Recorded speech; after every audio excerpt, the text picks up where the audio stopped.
আপনারা আমার ব্লগে এদের যে ডাক শুনতে পান না, এই যে দেখুন, এই যে আমার বাচ্চা কাচ্চাগুলোর এই যে ডাক শুনতে পান।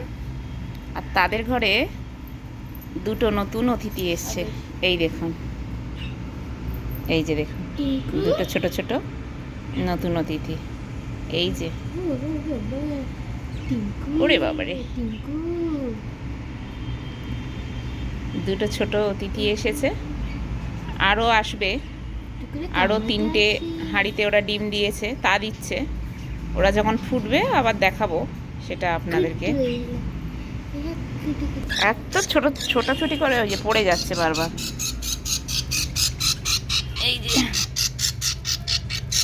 এই যে দেখুন, এত দৌড়াদৌড়ি করে। একটু বড় হচ্ছে তো, এই যে দেখুন, একটু বড় হচ্ছে। এই যে একটু বড় হয়েছে, খুব ছটফটে হয়ে গেছে। এই যে ওদেরকে এখন খাঁচার মধ্যে আমি ভরে দিই। এখানে ওর মা অপেক্ষা করছে, ভাবছে যে আমার বাচ্চাগুলো নিয়ে গেল কোথায়।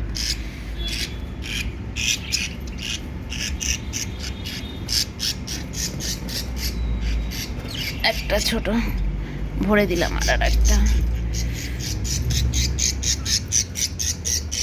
একটু বড় হয়েছে তো এখন আর থাকতে চায় না। হাঁড়ির মধ্যে এই যে ভরে দিচ্ছি। এই যে হাঁড়ির মধ্যে ভরে দিয়েছি ওদেরকে। এখানে দেখুন আরেকজন হাঁড়ির মধ্যে বসে আছে। এই যে, এই যে দেখুন হাঁড়ির মধ্যে এই যে বসে আছে একজন।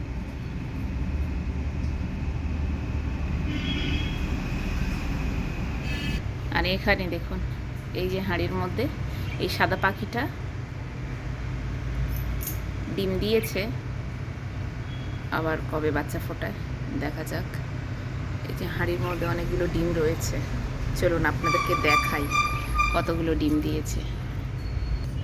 এই যে দেখুন কতগুলো ডিম দিয়েছে, একসাথে অনেকগুলোই ডিম দিয়েছে।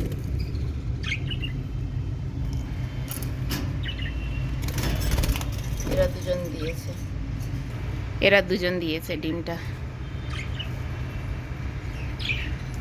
এখনো বাচ্চা ফোটায়নি, যদিও বা যখন এদের বাচ্চাগুলো ফুটবে সেটা আপনাদেরকে দেখাবো কতগুলো বাচ্চা ফুটেছে এদের। এরাও বুঝতে পারে যে কিছু না কিছু হচ্ছে। উপরের খাঁচায় ওরা ডিম দেয়নি, এই হাঁড়িটাতেও দেয়নি, এই হাঁড়িটাতেও দেয়নি। মিডিলের খাঁচায় এরা দিয়েছে, 3টে ডিম দিয়েছিল, 2টো বাচ্চা ফুটিয়েছে। আর এরা তো এখনও বসে রয়েছে, এই যে দেখালাম, এই যে হাঁড়ির মধ্যে বসে রয়েছে এখনও পাখিটা। আর লাল খাঁচার পাখিটা অনেকগুলোই ডিম দিয়েছে, কিন্তু এখনও বাচ্চা ফোটায়নি, তা দিচ্ছে। যদি বাচ্চা ফোটে সেটা আপনাদেরকে দেখাবো। আর এই বাচ্চা কাচ্চাদের নিয়ে আমার ব্লগ চলে। আপনারা প্রত্যেক ব্লগে তো এদের আওয়াজই পান। আর এরা ভীষণ ভালো কথা শোনে। একবার যদি বলি যে কোনো কিছু বদমাইশি করবি না, ব্যাস পুরো সাউন্ড অফ। এখন বুঝে গেছে যে কিছু একটা হচ্ছে। পুরো দেখুন সব কটা চুপচাপ বসে রয়েছে এদিকে।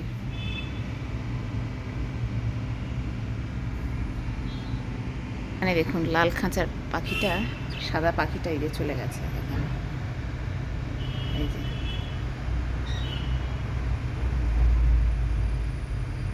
বসে গেছে।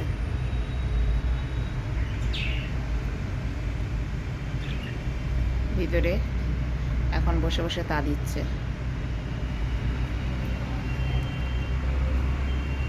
আর এখানে দেখুন আমার ছোট ছানার অবস্থা দেখুন। এই হচ্ছে আমার ছোট ছানা, কিন্তু এ কি করছে বলুন তো, পড়াশোনা না করে সারাক্ষণ ওর মোবাইলটা পেলে দুপুরবেলা ভাত খেয়ে ঘুমায়, কিন্তু তাহলে মোবাইলটা হাতে কেন? হ্যাঁ, একটু দেখে তারপর ঘুমিয়ে যাব। ওর মোবাইলটা পেলে ওর আর কিছু লাগবে না। আর এদিকে দেখুন টিভি চলছে, আবার এদিকে মোবাইল। ওর বাবাকে কার্টুন চালিয়ে দিয়েছে দেখুন, এদিকে কার্টুন হচ্ছে, আবার এদিকে হাতে মোবাইল। তো বন্ধুরা, এই ছিল আজকে ব্লগ। কেমন হয়েছে কমেন্ট করে জানাবেন।